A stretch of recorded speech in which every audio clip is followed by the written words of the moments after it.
Hello, everybody. Welcome back to Mastering the Drop, a real view of recovery. Today's topic is going to just simply be amazing. You know, there are so many views and so many different journeys, and there are so many different needs for recovery in our lives that I love having this space and being able to help you broaden your perspectives and see that recovery isn't just for the down, the out, the ill, the chemically addicted, and that recovery is for a lot of different things, right? You know, I've told my story a lot. In fact, wow, you can read it on LinkedIn. You can read it on my blog page in many format. But you know, removing substances for me was such a very small piece of my recovery journey. And you know, I'm gonna invite you guys all to meet my very special friend Patricia, who I know you can all see. And I'm very excited she's here because here's the deal. I talk about all the time how, yes, I had a 30-year relationship with alcohol. And there was a period there where there was some prescription medications that you know, caused some issue, but truly, and I also talk about how I've been sober for, you know, 8+ years, going on 9 now.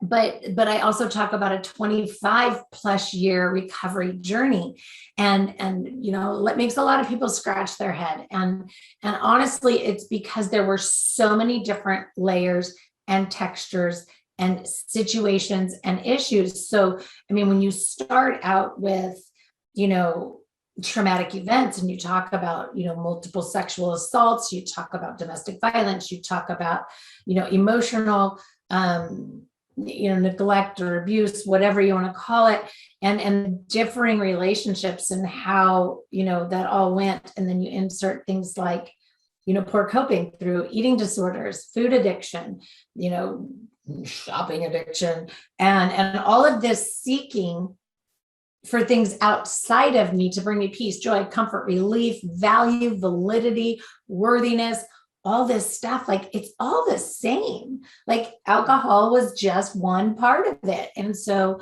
you know, food was just as big of an issue, all the things, right? As was my thought process. I was addicted to a lot of this, right? That future tripping. What if anxiety inducing uncertainty loop that I kept myself in, all of the rehearsals, all of the premonitions. And then there was the bag of stuff that I just carried around with me, like, oh, this happened, let me just carry this around for the rest of my life. And I became attached, or had all of these negative attachments to things that I had already survived. And I was like, why am I carrying it around? So yes, recovery can be multifaceted. It can need to happen in multiple layers and levels. And you know, gosh, I'm going to say it, man, most of us have lived enough life that no 30-day treatment is going to cover it all. And whether it's mental health or it's chemical addiction or it's combined or it's whatever, like, our journeys are going to be a whole lot longer than we think.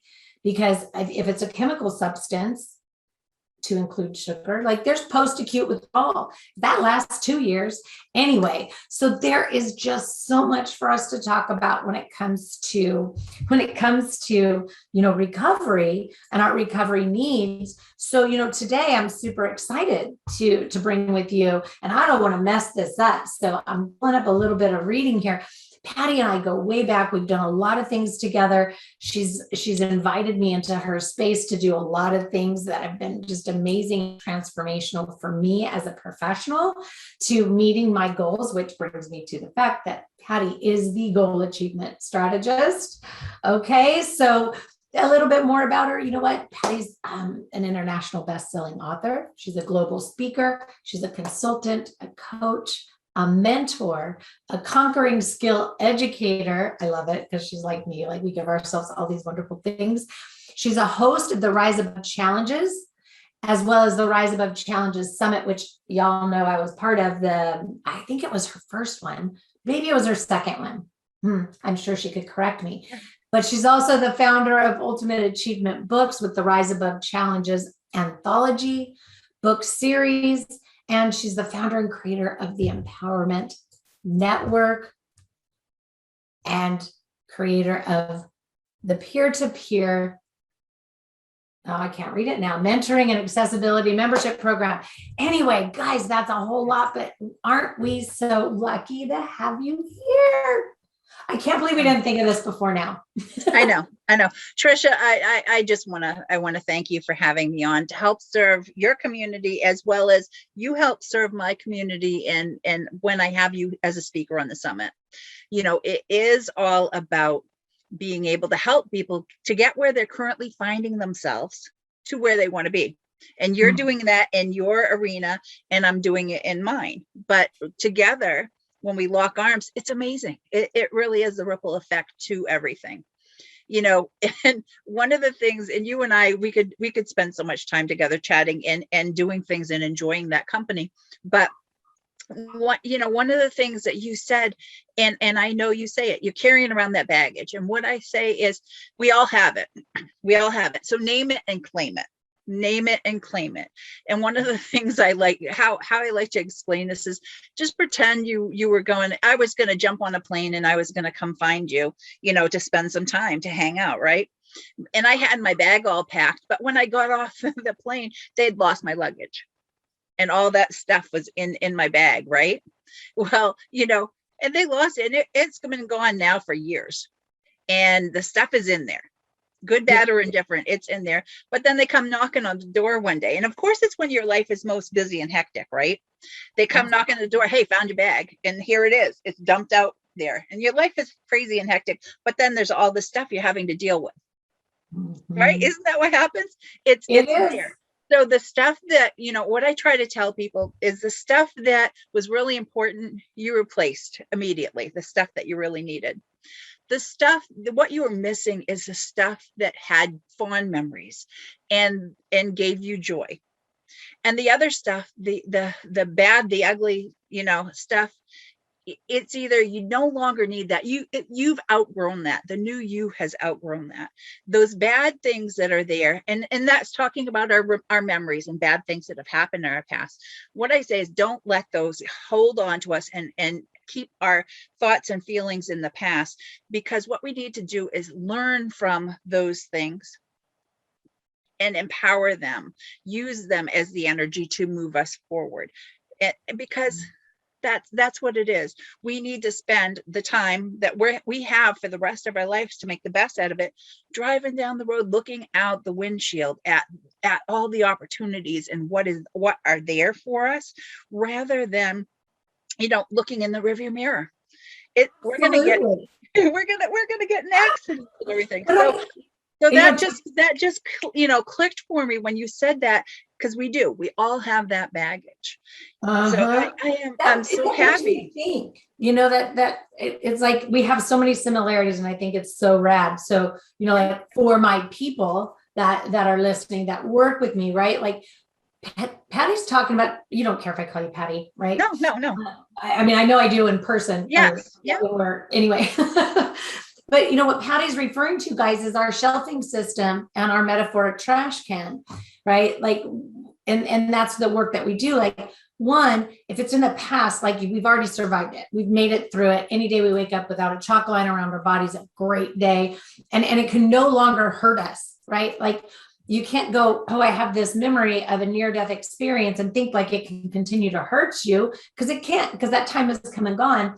So what we have to do is, on the shelf, we only keep that piece that is a learning experience that will help us going forward, not have a repeat incident, or know how to deal with it. Like my creep dar, right? Okay, everybody, my creep dar, that's that thing that tells me when it comes from, again, you know, sexual assaults or traumas, and it lets me know when I don't feel safe, and it's something that I feel. So my creep dar is there. It tells me things. It's very important. It has a big role in my life. I don't have to carry it with me because it's there, right? I just, you know, always have to make sure that I'm paying attention and listening to it if it opens the lid, right? But so we put these things on the shelf, but only the learning experience, only the stuff that is useful, productive, proactive for us going forward, right? We don't even have to carry it. Again, it's on the metaphoric shelf. So we don't even have to bring along the good stuff. It's just there. And the rest of it goes in the trash. It no longer serves us. It doesn't, there's nothing we can do about it, right? If it happened in the past, it's done, it's over. There's no takebacks, do-overs, none of that. Like there's none of that thing that doesn't happen. And if it hasn't come yet, the future trip and what if maybe happen, it might happen again. Like I already brought up multiples of the same type of traumatic events in my life. Sure, it can happen again. It may, but it may not. And if you're paying attention and you have a good shelving system of the learning things, then you can really trust in yourself to have good instinct and be in an intuitive mindset and know what to be looking for. Anyway, that's my, that's, I mean, that's really sweet spot. So, when you're talking about, moving past the traumas, a lot of people say, I don't know, how am I going to move? Sure. Okay. I'll let go of this, that, and the other thing, but this all happened to me. But it's that past tense. Right. And it can, and it will. There will always be things that happen. Life happens to every single one of us, whether we're ready for it or not, in one dimension of our life or another. And that's, with our summits, I have people that come on like yourself, Tricia, that share in whatever dimension that they serve, because we all have ups and downs. And if somebody tells you they're full pucky. Okay, we'll keep it at that. Right? but the thing, I come to this, and I come to the plate, and I come to my purpose and how I serve, because I had a childhood that most people couldn't believe. They couldn't conceive what I went through, and let alone believe it through the processes of everything. But all of that affected me well into adulthood. So, and it has to do with domestic abuse of one form or another, we'll just keep it at that. And, really, it took me 3 failed marriages and divorces to finally take the time to learn to know, like, trust, and ultimately love myself. And that's what a lot of people don't do. And those things, and just all the things that you say and talk about, the reasons why people have, they have addictions to different things, is because many of it is to self-medicate and to that desire. Because there's something I missed in my opening about recovery needs, right? We get, we have this need, right? This attachment, this addiction, because we're hoping that this person, right? Like we're waiting for this new person, right? Because I also am on marriage number 3, right? We've been together over 25 years, so it's awesome. But it's okay. So, this person, is going to validate me and create value for me, right? Again, relying on something outside of us, right? And then when that person lets us down, then we start to believe their words that say we're broken, right?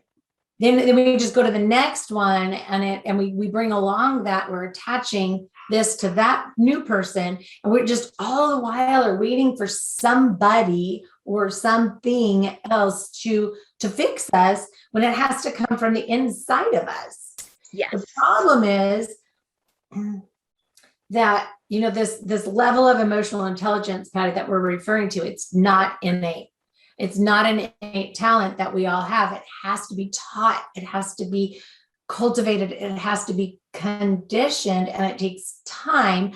And so the longer we wait, and the more we try something new out here, the harder it's gonna be. And so, I love it when the 20 somethings come to see me, because I'm like, yay, maybe we can, circumvent here and start doing some things, because they don't teach emotional intelligence in school. They may think they do, right? And then you got to look at how old are you, and were your parents equipped, like were they taught by their parents? And it's not anybody's fault. We didn't know what we didn't know that we didn't know. Exactly. But, based on what we know now, right? In my 50s, like what I know now is not what I knew when I had my son at 17. I didn't know what I know now. And in fact, I didn't even know what I know now when I was 43. When I started to learn it. Right? Exactly. And that goes back to your industry and my industry and how so many things are similar. But because what I talk with people a lot are the belief windows. What we are taught and conditioned as children to see life the way that we are raised in that household or in that environment. And that's what we see. And that's how we think things are. Whereas then as we get older, we start to have, that lens changes and what we're seeing is different. And the more of the outside world that we get exposed to helps us change and condition those thoughts and feelings and beliefs, also. And that's the thing, is knowing that you are worthy and that you are capable of having better, being better, doing better. And that's what it is. And I talk with my clients and teach my clients that we have to have a curiosity that's greater than our fears. What if, and having those what ifs, that instead of being negative coming at us, well, what if this bad thing happens? Just think, what if something good and exciting happens? Opportunities are out there for every single one of us. It's the mindset and how we have our thoughts, feelings, about ourselves. Well, what do you think of this? Oh, go ahead. Those things, you've always heard people say dare to dream. Well, it's not just daring, it's allowing yourself to. Right. It really is. So what do you think about this? Because I believe this. I believe this wholeheartedly. And that is that I get to choose, right? I get to choose how I see things. I get to choose how I hear things. I get to choose the inflection in my voice of how I read things, right? Which ultimately, means that, wow, this is my life. It gets to look, feel, be however I want it to. I get to choose, right? So if we never know, like you and I don't even know if we see the color gray the same. Like we were raised on the same color wheel. So we were taught by the same pointer in grade school, what color was what, right? And given a name to attach to it. But, we don't know how we see that brains, how other people's brains actually transmit or interpret the stimuli coming in. And the only way we would ever know is if we could borrow somebody else's brain and their eyes so that it gets interpreted, but then we still wouldn't know because we'd be using their brain and their eyes. So anyway, that it just really goes down to this. Like, if you don't like the way that you see your environment, pick a different filter, pick a different lens. If you don't like the way you're hearing, right, your environment, choose a different filter. And by all means, when you are reading a text, an email, a social media post, whatever, you know what? Tell yourself, I get to choose the inflection of my voice that I want to put to this. So if I want it to be, open, right? Like we want to allow room for inquiry and make sure that we're not, just always, anyway, I work with my clients on this all the time because they have long-term relationships with their siblings or their spouses or their parents. And they're always putting this na voice in there. And I'm like, look, you're choosing the na voice. But we can't choose those family members. We can't choose our family members. We can choose our friends, but we can choose the words that we are reacting to them with. Right. We can hear them you have to be able to hear in a way that works well for you. Right. And if you're in like a one-on-one conversation, if you're hearing it to be hurtful, then wow, instead of, going into, this big old hoop-de-doo, how about just going, wow, did you mean for that to be so hurtful? Because that's how I experienced it. Right. Because maybe they don't even know that you're experiencing it that way. Like, what happened to communication? True. We don't even, we walk around and we go, hi, how are you? I'm good. How are you? I'm fine. Good And and there's fun. nothing, right? There's nothing connected there. That's just like blowing air, Fluff you word. know? Yeah. So what, something I go back to, Tricia's, our choices and decisions are ultimately what help us define our destiny. Just think about this. You have two different choices you can make about something, right? So you go down the road and you say, okay, am I going to go left or am I going to go right? Once you go there, you come to another fork, you make another left or right, and it can go on endlessly like that. So those little choices and decisions can get you from being here to way over here, so it's those good, bad, or indifferent choices. So why not live as much in the choices that are going to give you joy in your life? Well, because what everybody wants to get from A to Z without doing B through Y. Right. Or, they wonder how did they get sideways? And it's because they come to a fork and they're so hyper focused on Z, right?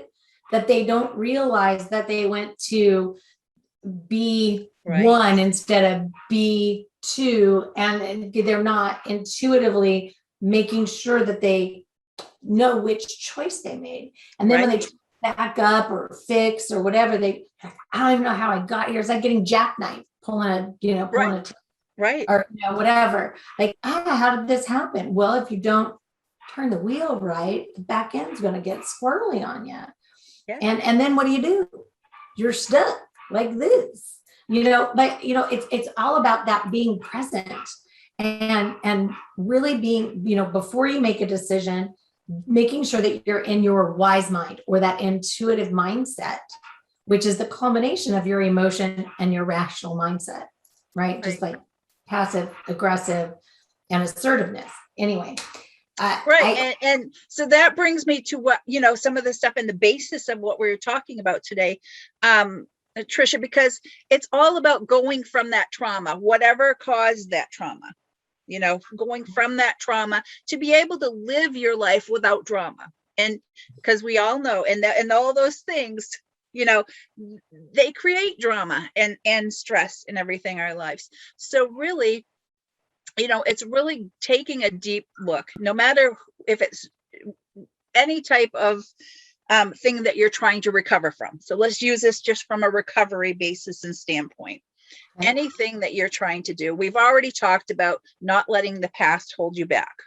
But what the focus is and how I work with clients is, right now to make any changes, we have to know where we are starting from, where we are presently finding ourselves today, to be able to then allow yourself, once you're there, then you need to allow yourself to be able to know and realize that you are worthy and you are capable of having more, being more, doing more, and whatever in your personal or professional life. That doesn't matter, but you have to know that that's there. Some people have a hard time. That's where they're stuck, is that getting that feeling back that they are worthy and capable.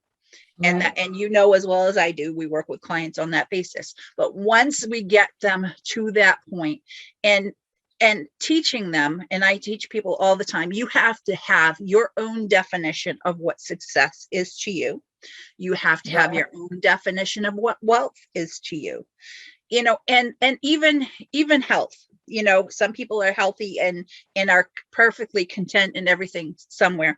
Like, I'll never be a marathon runner or anything like that. But if I joined the Boston Marathon and I made it a city block, woohoo, I'm a champion. Whoa. Okay. And that's the thing. For me, I don't have to finish the race.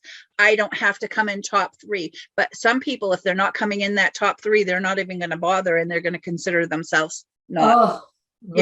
So really get these definitions for yourself.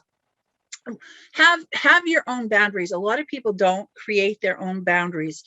They have this invisible line and they don't know somebody's crossed that line because they haven't set that. They haven't really set that. So they don't know if anybody's crossed it until they've crossed it, and then you're feeling those feelings.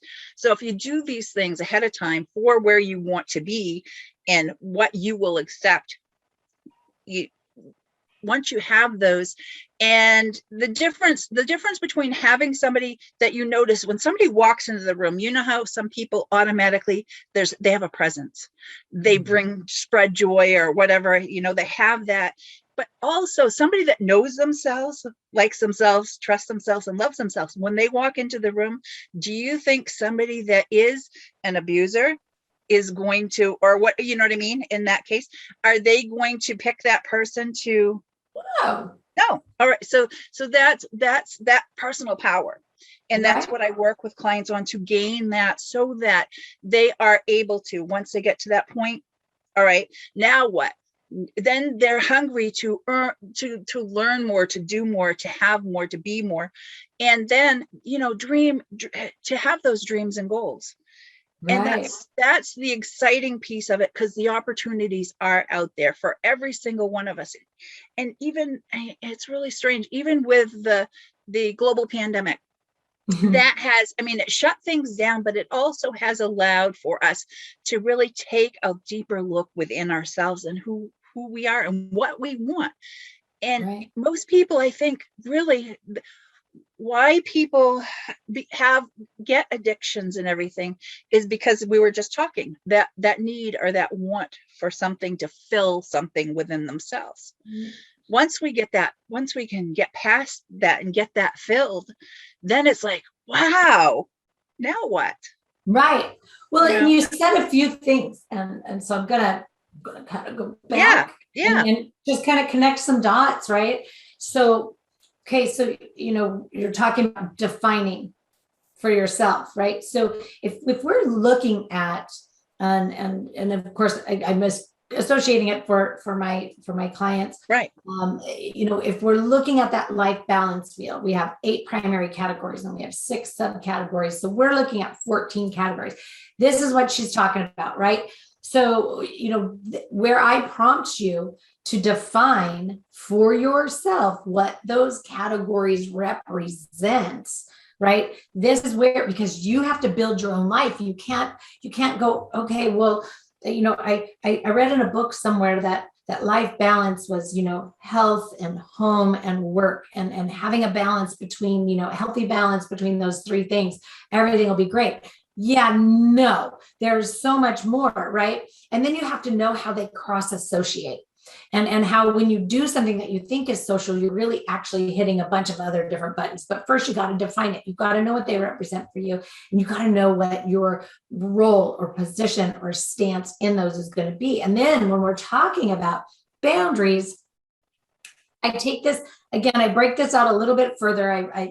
I saw some work done by an MSW some many years back, and I really gravitated to it because boundaries are not necessarily hard, fast stops, right? So we call these things that we want to be hard, fast, don't cross my line, a boundary, when in fact, like if you think about goats, like, right, we put up a boundary pin for them, and then we move it over here, and then we move it over here, and then we move it over here. So we may have to add, edit, delete, adjust our boundaries, or what I refer to as a filtration system, right? Because it protects you.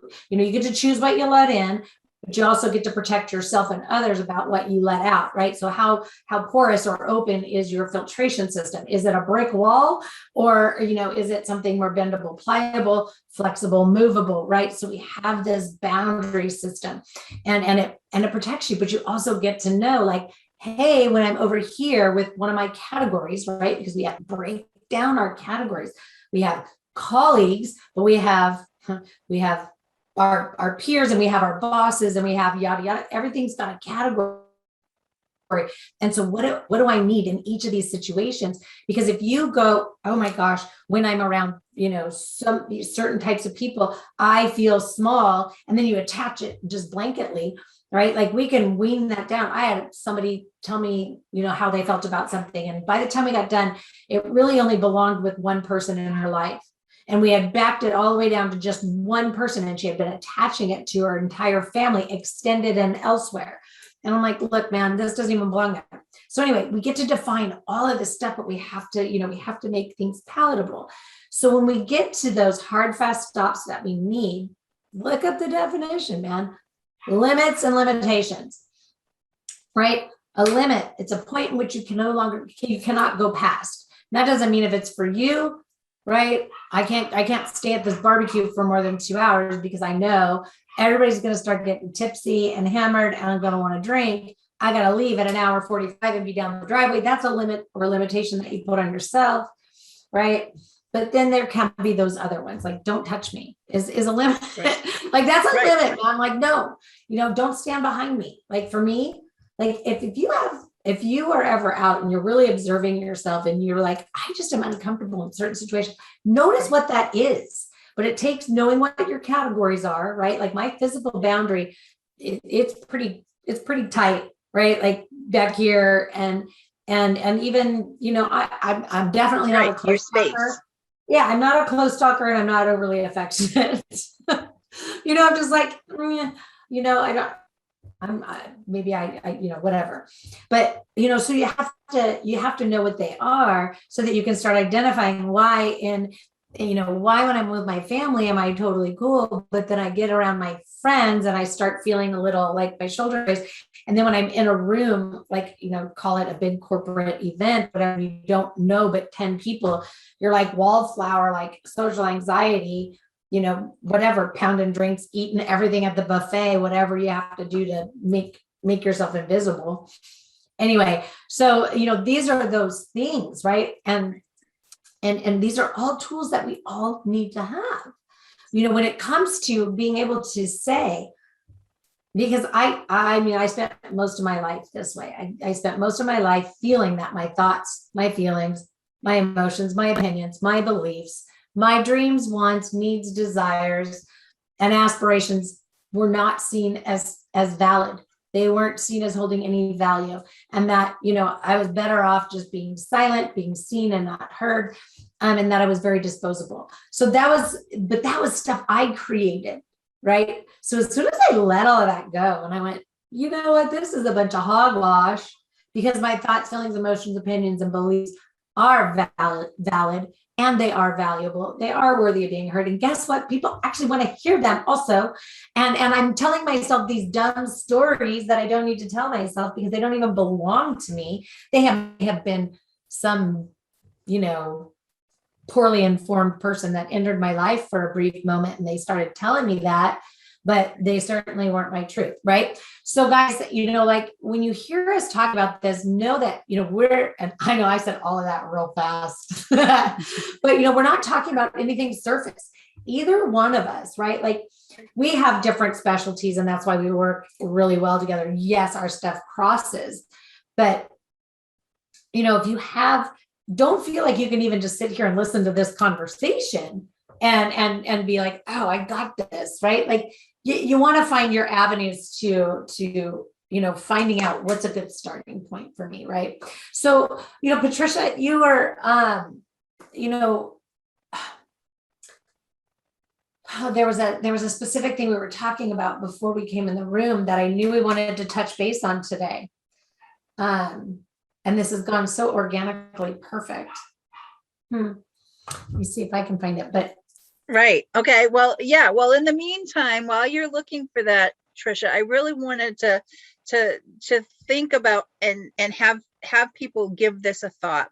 When you are wanting, and you're at the point where you are wanting to dream and think about all those possibilities, it's like staring out at the ocean and you're on the beach and everything, it's just all wide open, the water, the clouds and everything. You can look at that and it can be so overwhelming that people get scared. They get scared because they don't know where to begin.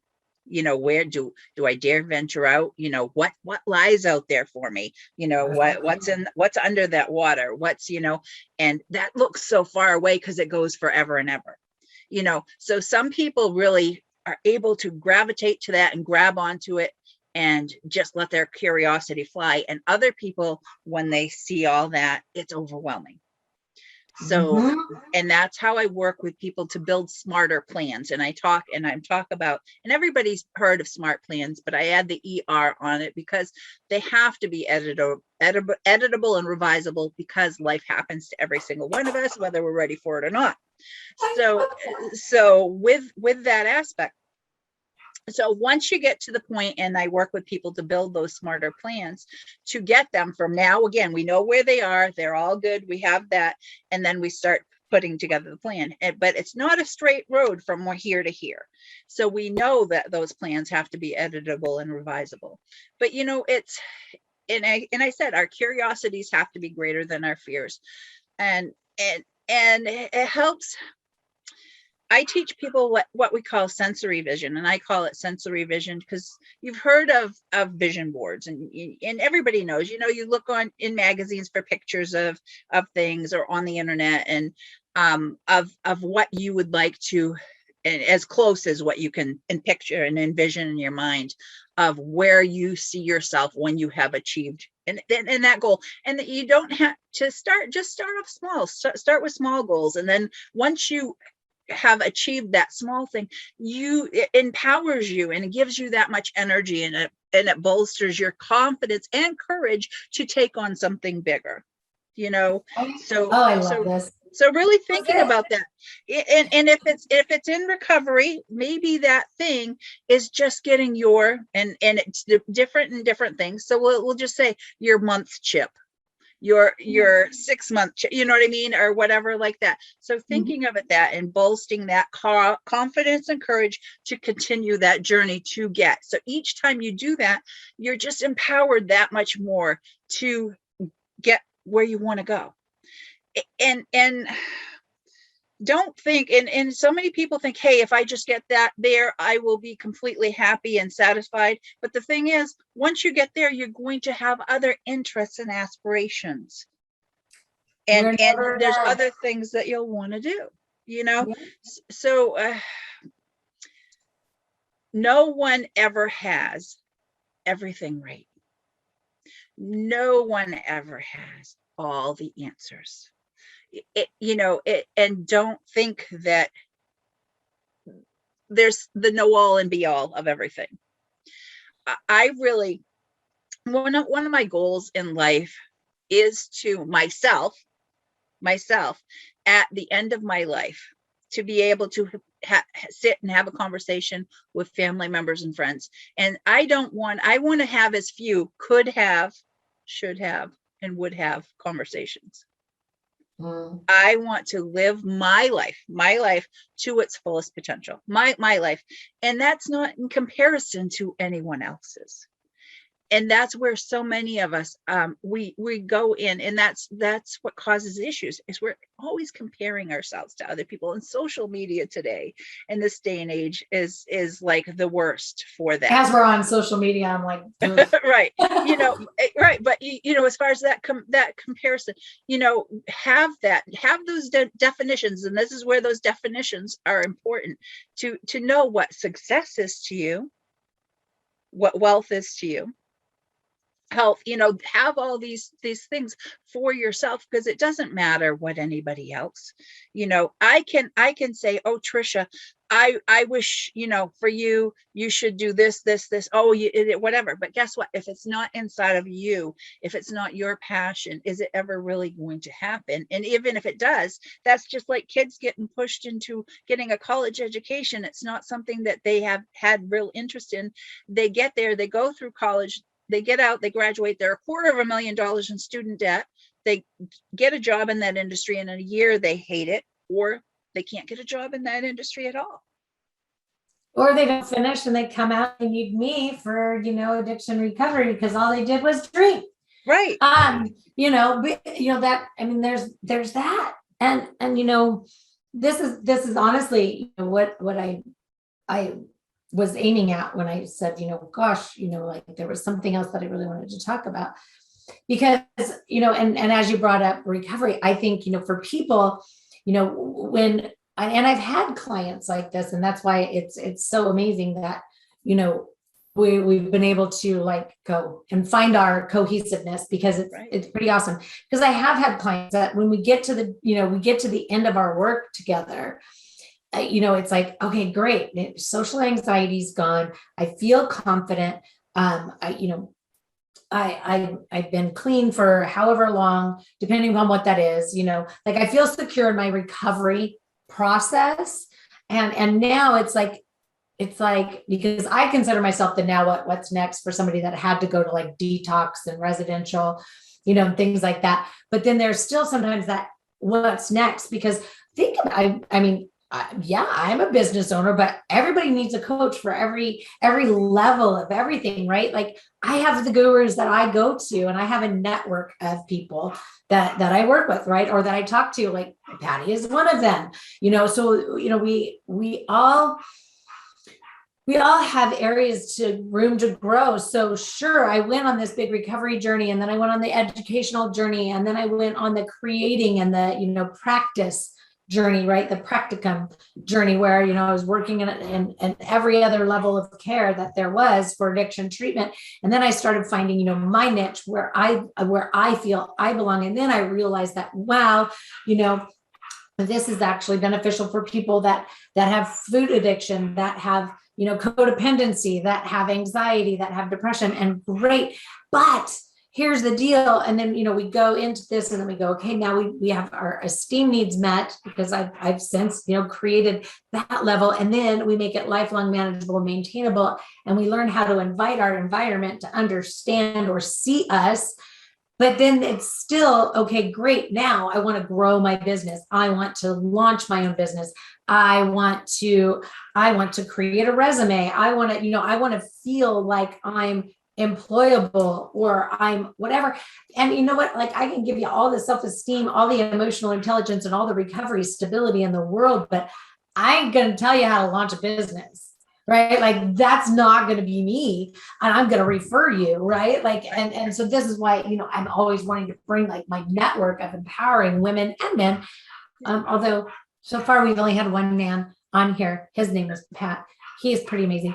But, to bring people here so they can see, like when you are open to creating a collaborative team of respectable, ethical, moral people who just want to be of a service, right?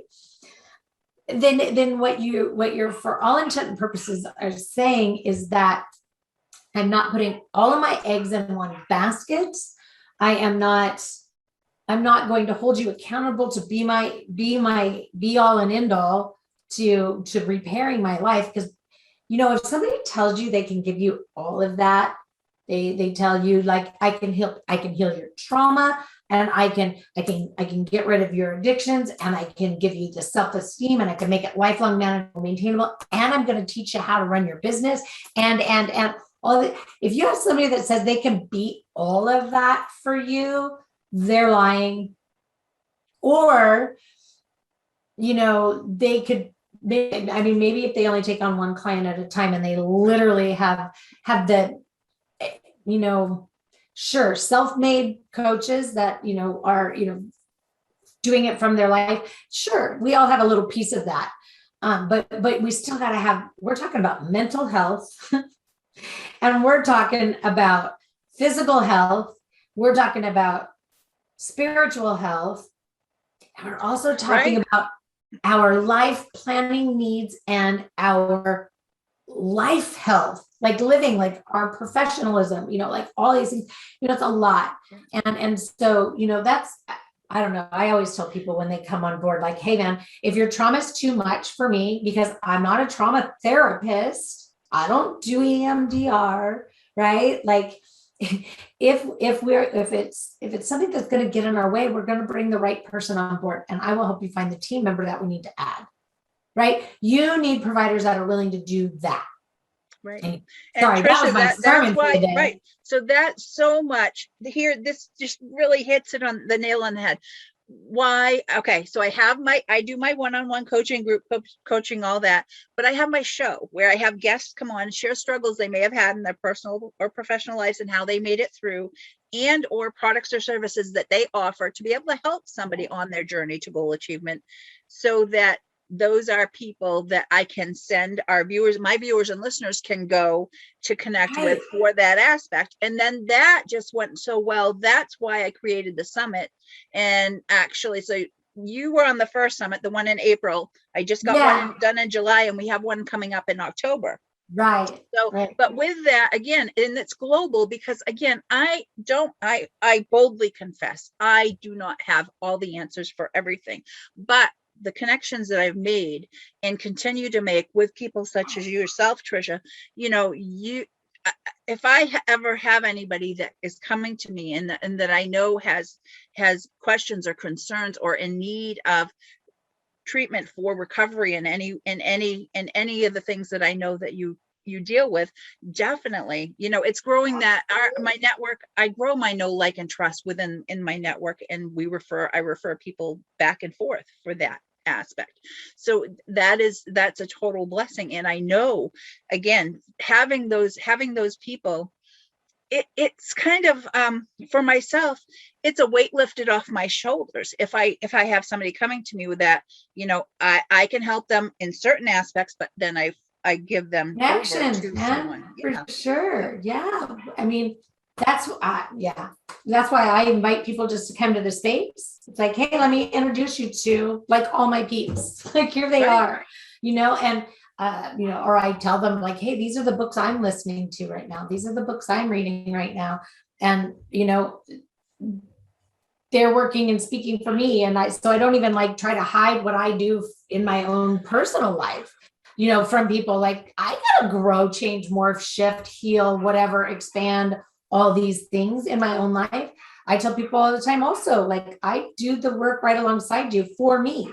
Absolutely. And at different levels. And that's the thing, walking our own talks. I walk my own talk daily. Yep. Everything that I do and teach and share, I walk my own life daily. Anything that in the struggles within all 8 dimensions of life, not everything is an even keel at all times. There's family stuff going on, there's health stuff, whatever the case may be. So it's finding those balance and ways to how best works for us as individuals.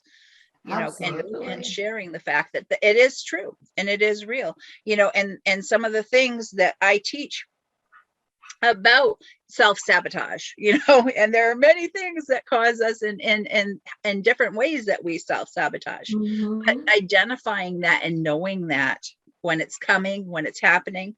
And one of the ways, and I don't know if you share this in your practice, Tricia, but what I share in mine, and it's all about planning, organization, calendaring and those types of things. When somebody is on their journey of getting from wherever they are to where they want to be, is part of the planning process is creating planning days and having those days in your calendar, because we all have measurables to track.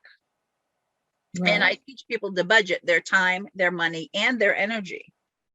But having those planning days built into their system and their calendar, so if you're, just say for an example, if you're trying to track your money, mm-hmm. and you're on a budget with a project that you're working on, if you have every week, you have a day that you plan, you're looking at, hey, how close am I to this? What needs to be, do we need to speed up work on this? Is this part completed? How much have we spent? If you do that on a weekly basis, that you're doing those check-ins and checking your measurables, that keeps you from getting too far derailed off from what you're going and with that. And again, that can be with your time, your money, and your energy, and tracking those measurables. So in relationship to what you do with people, I don't know, but I just know that I mean, we just try to keep things super small, because most of us, tend to put that internal pressure on ourselves. Like, I should this, I should that. We don't make lists. So we're future tripping. We're trying to keep it all together in our head. So we feel scattered and pulled out. Right. So I really am in there teaching that, slow it down. Think in chunks of time of 2 hours, Never think farther ahead than that. Take a mental break in between that every 2 hours, like Right. reset, check things off, whatever you got to do. Again, and Right. and that'll give them the Right. incremental wins, right? That'll give the incremental wins. So then those time slots can get bigger. Right. Yeah. Right. And it's awesome. And it's write a list of 100 things. Like I could write 1,000 things to do, but you know what? When I get up in the morning and I'm like, okay, what is my day? I've got white space enough to handle three things that are on maybe my master list of projects or to-dos or things I want to do. But hey, if I only have an hour and a half of white space, like I'm not getting to those things. Right. Like you have to be realistic. Right. And so, but most people that come to me, right, they have a hard time accepting that, and they want to be able to get it all done, and they feel like it's a measure of worthiness if they can't complete their list. And I'm like, well, you control your list, so put less on it, and so we have to do a lot of work with self-control and controlling your moments, right? Because a lot of us have a lot of impulsivity, a lot of knee-jerk reactivity, a lot of instant gratification needs, and like the list goes on and on and on, right? Like, right. I don't even like my clients to go, I'm going to clean the kitchen today. Like I'm going to, fully clean. Nope. You can do the upper cabinets today. The lower cabinets can be tomorrow. Like you have to learn, right? Everything can't be all or nothing. Right. Like you have to give yourself a break. Like if my kitchen's starting to get a little disorganized or disarray, or the cabinets, they get dirty now and again, I'm totally chill with going in and just doing one.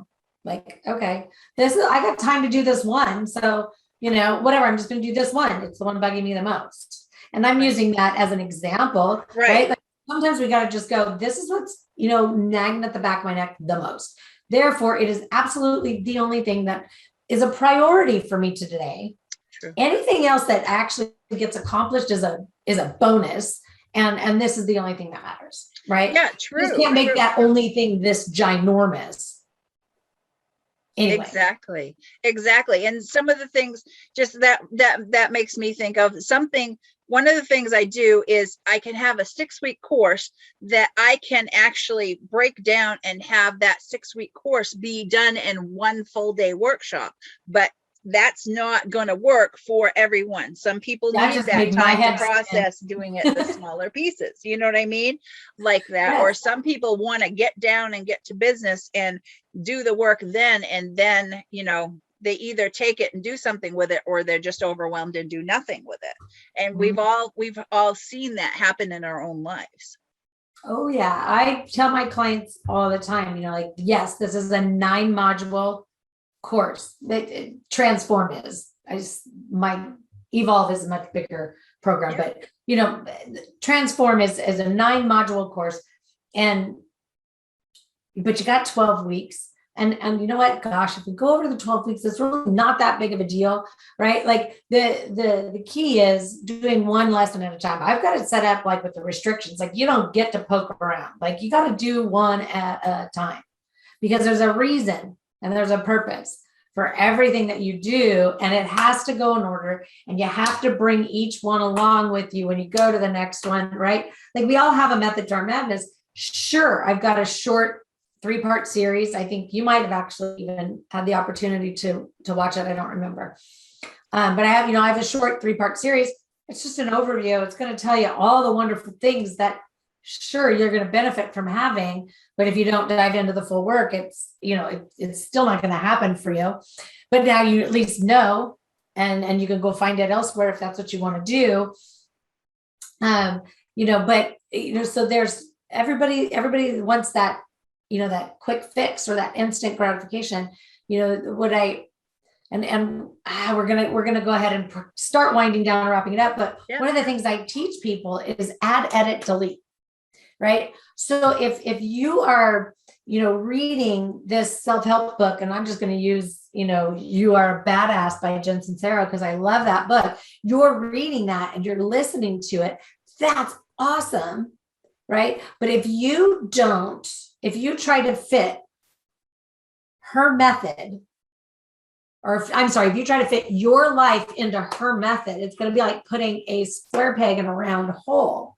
right? That's for her. That's how it worked for her. But you can take those concepts and you can take those, modalities and all of the things and add and delete, make them your own in your life, how they will be productive and proactive, right? You have to learn. Like if you just read this self-help book and people go, I read all these, I'm a self-help book junkie and nothing works.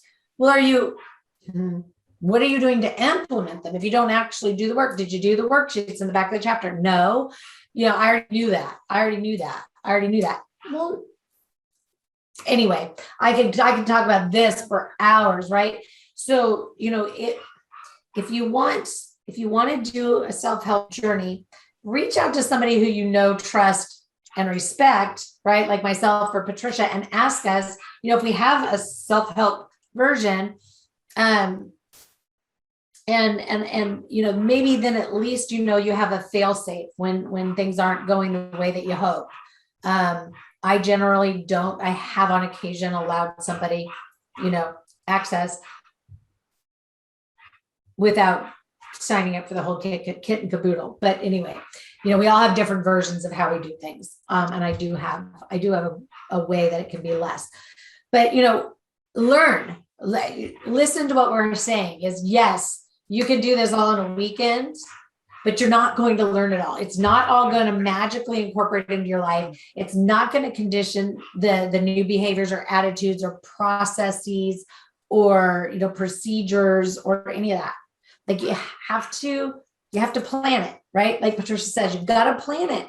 And so if you're talking about a business project and you're like, okay, this is what I want to do. And you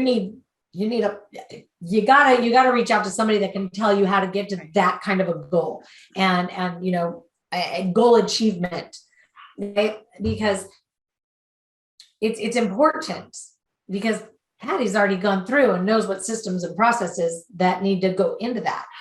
If you're looking to take control of your life back over and you're tired of being a people-pleasing codependent that is, like relying on all this stuff outside of you to bring you peace, joy, comfort, relief, value, and meaning, you need to reach out to me. And maybe at some point you'll end up working with both of us. That's fine.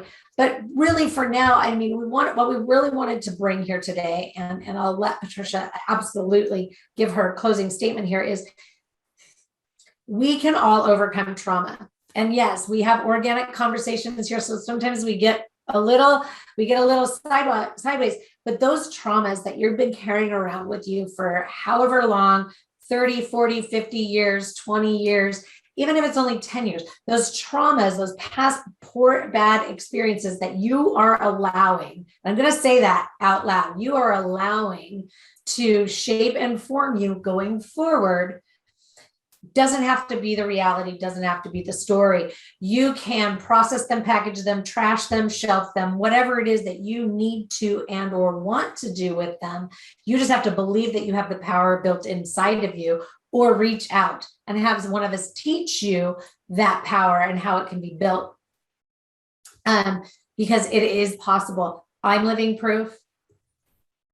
Patty is living proof.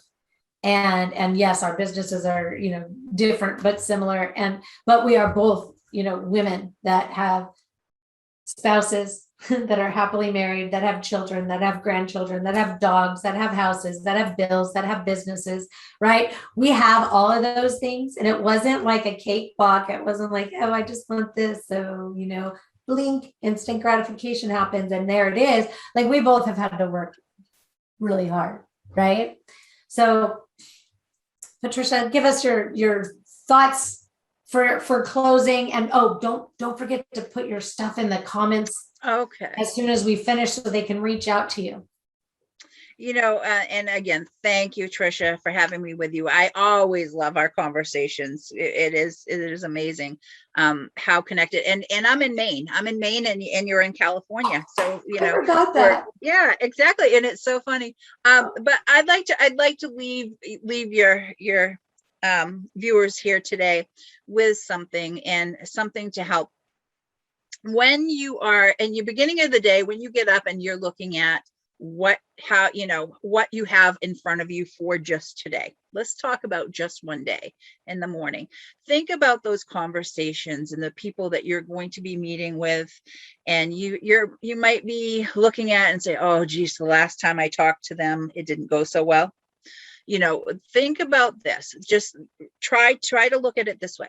Look at your calendar, who you're going to be talking with, and think about that conversation and how you left that conversation feeling yourself. Think about that.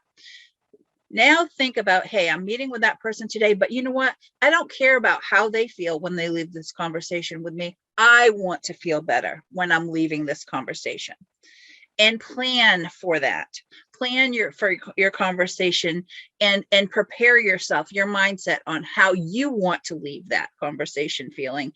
And I promise you, it will make a difference, even if it's the smallest difference. And every time you have a communication with someone, if you're looking at it that way, you're going to be surprised at the different results that you get and how much better you feel yourself. So I just wanted to leave everybody with that, because that's something that has been beneficial for me. And that's something I've learned and want to pass that on. It's something simple, but it is one of those things. It's so valuable. It's so valuable, right? And with that, yeah. And so cheers. Do you want, yes, cheers. Do you want me, can I give the people a gift? You can do whatever you want. There. Well, if somebody wants to find out more about me, you can go to PatriciaJoGrover.com. And if you text, if you're in the continental US and you've text the word goal, GOAL, to 26786, you'll have stuff come into your inbox. And if you're outside of the continental US, if you text 1-866-926-4020, you'll get the same thing. And if you don't want to text, if you just email me, I can send you all the information, and what I send out to everybody else. And that's awesome. just simply PatriciaJoGrover@gmail.com. And perfect. Yeah. You can just put it all in the comments, and then they can choose how they want to connect with you. Yeah. That would be amazing. Yeah. Fantastic. So thank you so much. It's always so, look at that. We even went over an hour, and it's always such a pleasure to have you here. And you guys just remember, you get to choose what it looks like, feels like, and ends up being like. And so if you want to feel better, this is what Patty is saying here. If you want to feel better leaving conversations, you get to choose. It's up to you how you feel. It's not up to somebody else. Don't give your power away. Anyway, see you next week. Actually, next week we're going to be on Tuesday. Just saying. So put a note. We're moving to Tuesday just for next week, because Leap starts on Wednesday. So if you haven't got your tickets for Leap, I just posted it again this morning. Sign up, get your VIP so you can come join me for my actual talk is only available to VIP attendees. So if you want to see me at the Leap event, get a VIP ticket. If you just want to come to the event and learn so much, it's a 3-day event, just grab a general admission. Anyway, talk to you soon. Bye. Bye.